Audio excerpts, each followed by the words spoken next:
mga ka-mushroom, at ibabahagi ko sa inyo yung ating isang pamamaraan na kung saan pag maliit yung space ninyo ay pwede kayo magpatubo kahit na maliit yung space ninyo sa pamamagitan ng triple deck. Ayan na tinatawag ko. Ayan. Mayroon sa taas, mayroon sa pangalawa, mayroon sa baba. Bali, itong mga ito ay higit sa 1 metro.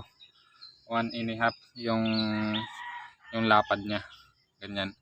Yung haba niya. Tapos yung lapad niya ay nasa ano lang ito, nasa 15 ganon. Ganon lang yung size niya. Pero ang balak natin gagawin ay sa susunod gagawa tayo ng ganito pero yung mas malaki na. Yung parang mushroom house na, yung growing house na talaga ng bulba. Maganda yung ganito. Bali nilalagyan natin siya ng ganito. Ayan, plastic na paganyan. Tapos may plastic ulit dito sa loob. Ang purpose niya yan, para makita natin,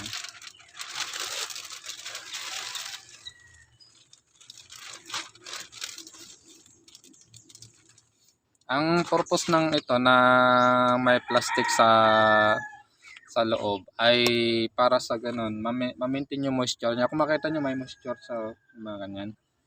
Pero ito hindi siya yung saradong sarado. Para mayroon pa rin pumapasok na oxygen, ganun, para makahinga. After ng ma-fully ramified, yung fully ramified, ay binubutasan na natin itong mga plastic. Ito may butas-butas na itong mga ito. At ito, medyo nauna siya, itong nasa baba. At ipapakita ko sa inyo yung itsura niya. Lapit natin. Ayan. Ito na yung itsura niya ngayon. Yan, ang dami niyang bunga. Makita ninyo yung ano niya, yung tubo niya. Ayan o. Ayan. Yan yung tubo niya. So medyo marami-rami na rin yung tubo niya at harvestin na natin itong mga ito.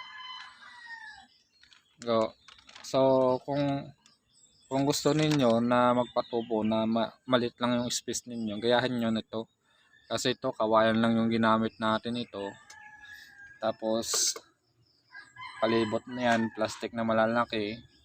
Sa online maraming ganyan malalaking plastic. At ano na lang nyo yun, hatiin ninyo para mas lumapat siya. Ito yung hati-hati ko lang to, mga malalaki ito, yung pang malalaking plastic. Ganyan. Mga, kung hindi ako nagkakamali, mga 30 pesos ganun, isang plastic.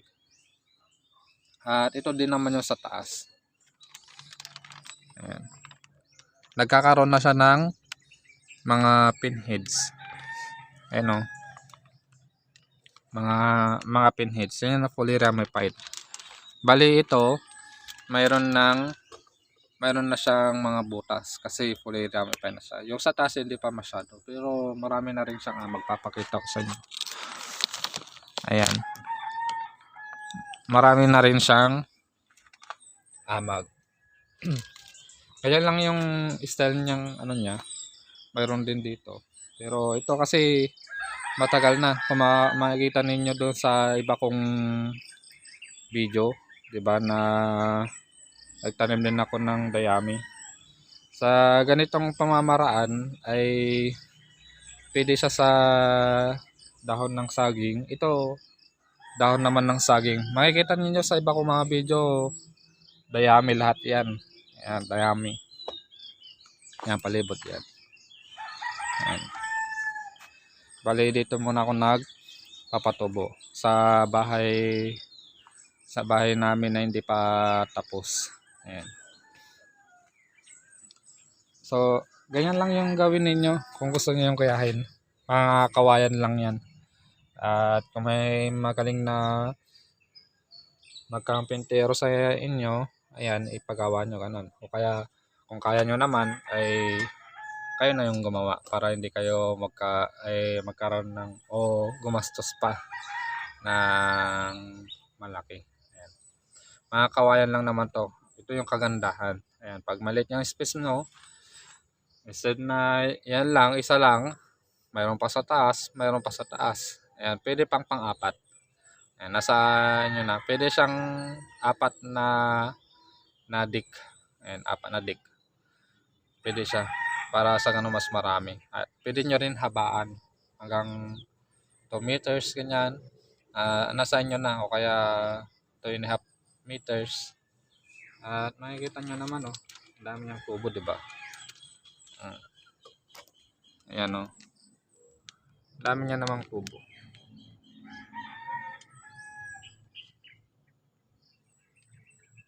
Ayan.